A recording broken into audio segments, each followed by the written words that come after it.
마더 테레사 효과. 테레사 효과라는 말이 있다. 마더 테레사 수녀님이 1997년 87세의 나이로 소천하신 다음에 하버드 의대 교수들이 발표한 논문에 테레사 효과란 용어가 처음 등장했다. 하버드 대학의 데이비드 맥클랜드 박사와 켈런 허시넷 박사의 연구에 의하면 사람의 침 속에는 면역 항체 IgA가 들어있는데 근심이 있거나 긴장 상태가 지속되면 침이 분비량이 줄어들면서 이 면역 항체가 줄어든다고 한다. 두 박사는 132명의 하버드 대학생들의 면역 항체 수치를 측정한 뒤 마더 테레사의 일대기를 담은 영화를 보여주었다. 그리고 영화 감상 뒤 면역 항체 수치를 다시 측정하여 영화를 보기 전 수치와 비교 분석했더니 놀랍게도 면역 항체 수치가 50%나 증가한 것을 발견했다. 더욱 흥미로운 것은 마더 테레사를 위선자라고 냉소적으로 생각하는 학생들의 면역 항체 수치도 증가했다는 것이다. 이 놀라운 현상에 두 박사는 평생을 사랑과 헌신으로 살았던 마더 테레사 수녀님의 이름을 붙였다. 이 연구 결과에 따르면 나눔을 실천했던 테레사 수녀님의 영화를 그냥 보기만 해도 건강해진다는 것이다. 이보다 더 쉬운 건강법이 또 있을까?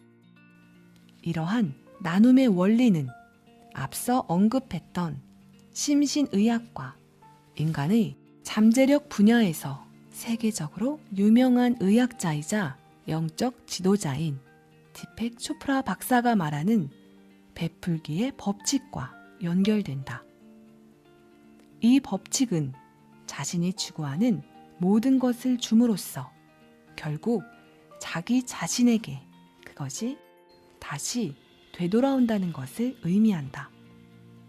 즉, 우리가 사랑을 베풀면 더 큰 사랑을 받게 된다는 것이다.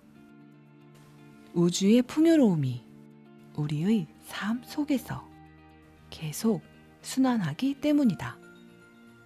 마치 부메랑처럼 실제로 자신의 삶에서 가치 있는 것들은 베풀면 더 큰 사랑과 행복으로 돌아온다. 헬퍼스 하이라는 말을 들어본 적이 있는가? 마라토너들이 경험한다는 희열감인 러너스 하이는 들어봤어도 헬퍼스 하이는 처음 들어보는 독자들이 많을 것이다. 스탠퍼드 대학의 심리학자 로버트 언스타인과 외과의사 데이비드 소벨은 이타주의가 건강에 미치는 영향을 연구했는데 남을 돕는 봉사를 하고 난 후에는 거의 모든 경우 심리적 만족감, 즉 하이 상태가 며칠 또는 몇 주 동안 지속되는 현상을 발견했다. 실제 의학적으로도 실험 참가자들이 자원봉사를 한 후에는 혈압과 콜레스테롤 수치가 현저히 떨어지고 기쁨을 관장하는 엔돌핀 호르몬이 정상치의 3배 이상 분비되어 가슴에서 따뜻한 열기와 힘이 솟아나는 것을 느낄 수 있었다. 두 사람은 이렇게 몸과 마음에 활력이 넘치고 평온하고 고요한 가운데 생명력이 솟아나게 되는 현상을 마라톤 주자들의 황홀감인 러너스 하이와 비교하여 헬퍼스 하이라 이름 붙였다. 하버드 의과대학의 허버트 벤슨 박사 또한 다음과 같이 말했다. 수천 년 동안 인류는 자신만을 위한 이기적인 삶에서 벗어나는 법과 노화 과정을 늦추는 법, 혈압을 낮추고 심장 박동을 안정시키는 방법 등 건강을 위한 여러 가지 기술을 개발해왔다. 그 가운데에서도 이타주의는 요가나 명상과 더불어 효과적인 방법으로 밝혀졌다. 나의 물질과 시간과 재능을 나누는 삶이 남에게 도움이 되기 전에 나의 행복에 더 큰 도움이 된다는 사실이 과학과 의학을 통해 밝혀지고 있는 것이다. 의학적으로 증명된 건강과 장수의 비결. 가진 것이 없는 이의 나눔. 자기는 지질이 운도 없다고 생각하던 어떤 사람이 부처님을 찾아가 하소연을 했다. 저는 하는 일마다 꼬이고 막히고 뭐 하나 제대로 되는 일이 하나도 없으니 도대체 무슨 이유입니까? 그것은 당신이 남에게 베풀지 않기 때문입니다. 저는 아무것도 가진 것이 없는 가난뱅이의 빈털터리인데 받으면 받았지 무엇을 베풀 수 있다는 말입니까? 그렇지 않습니다. 당신이 아무리 가난하다고 하더라도 나눌 수 있는 7가지를 가지고 있습니다. 네? 저 같은 가난뱅이가 나눌 수 있는 것이 7가지나 있다고요? 그것이 도대체 무엇입니까? 첫째는 화한시. 얼굴에 기쁜 표정을 짓고 부드럽고 정다운 얼굴로 남을 대하는 것입니다. 둘째는 언시. 말을 통해 베푸는 것입니다. 사랑의 말, 칭찬의 말, 위로의 말, 격려의 말, 부드러운 말 등으로 얼마든지 베풀 수 있습니다. 셋째는 심시. 마음의 문을 열고 따뜻한 마음을 이웃에게 나누어 주는 것입니다. 넷째는 안시. 호의를 담은 눈으로 사람을 바라보는 것으로 바로 눈으로 베푸는 것입니다. 다섯째는 신시. 몸으로 봉사하는 것입니다. 예를 들면 남의 짐을 들어준다거나 하는 일로 돕는 것입니다. 여섯째는 좌시. 때와 장소에 맞게 자리를 양보하는 것을 의미합니다. 일곱째는 찰시. 굳이 말로 묻기 전에 상대의 마음을 헤아려 알아서 도와주는 것을 의미합니다.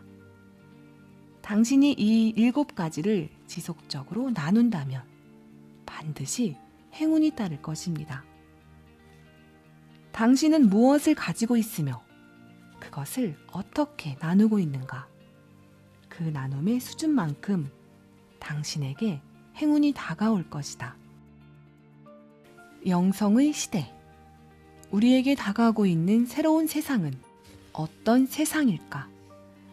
마케팅의 대가인 켈러그 경영대학원의 필립 코틀러 교수는 그에 져서 마켓 3.0에서 세계화라는 거대한 패러독스의 팽창으로 인해 앞으로 다가올 세상은 이전과는 전혀 다른 시장을 창조하고 있다고 강조하며 이를 마켓 3.0이라 명명했다.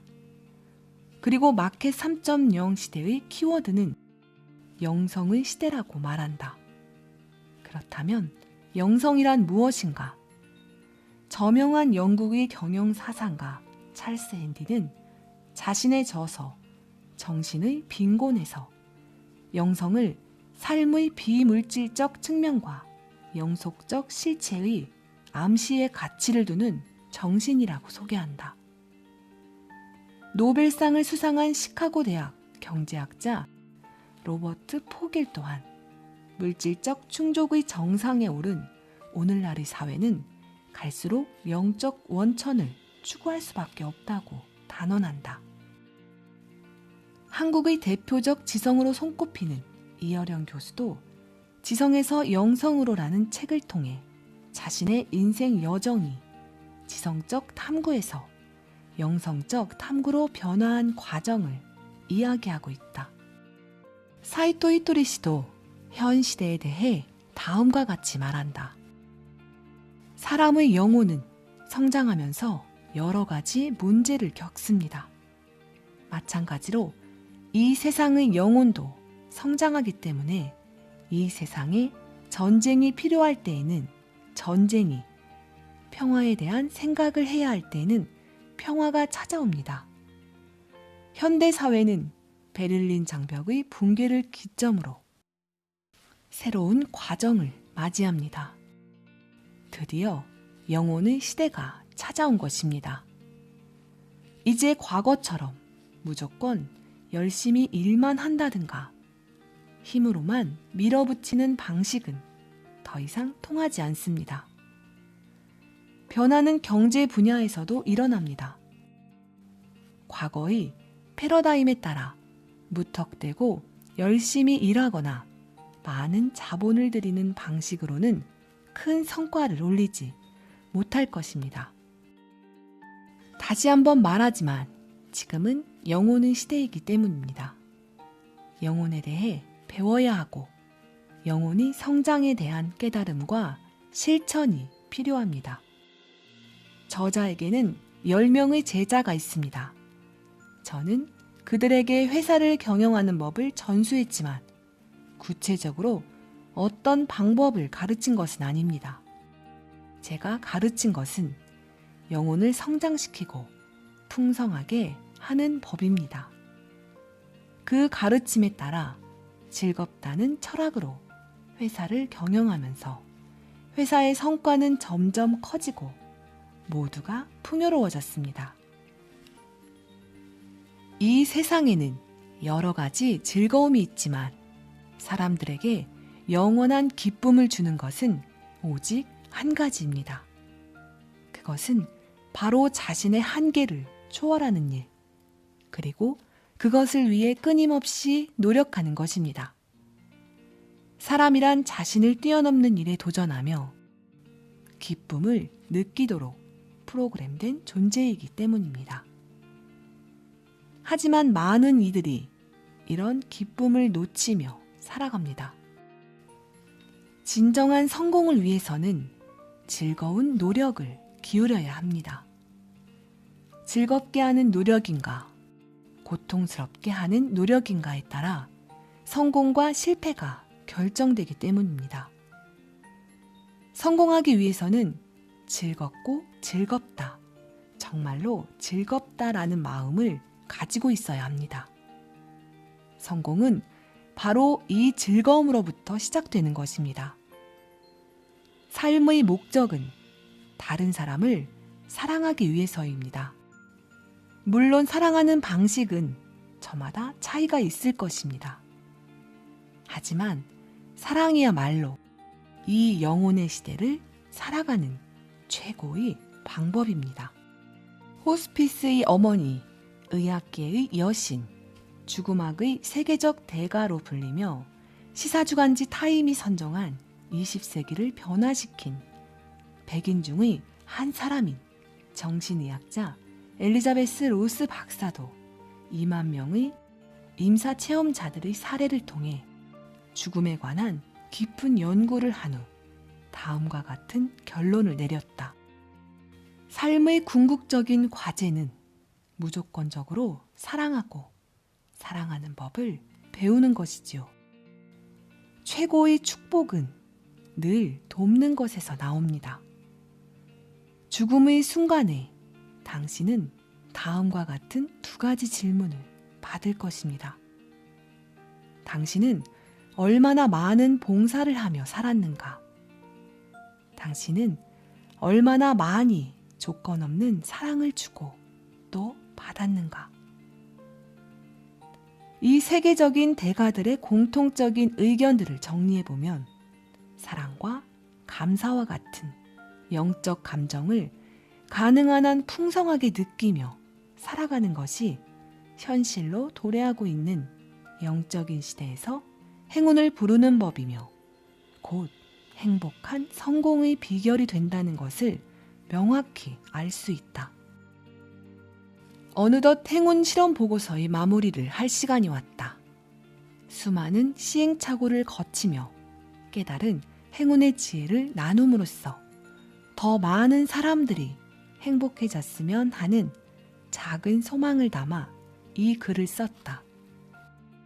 이 소박한 마음의 선물이 여러분의 삶을 조금이라도 더 행복하게 만드는데 도움이 되기를 두 손 모아 기도하며 행운 실험 보고서의 마지막 글을 마친다.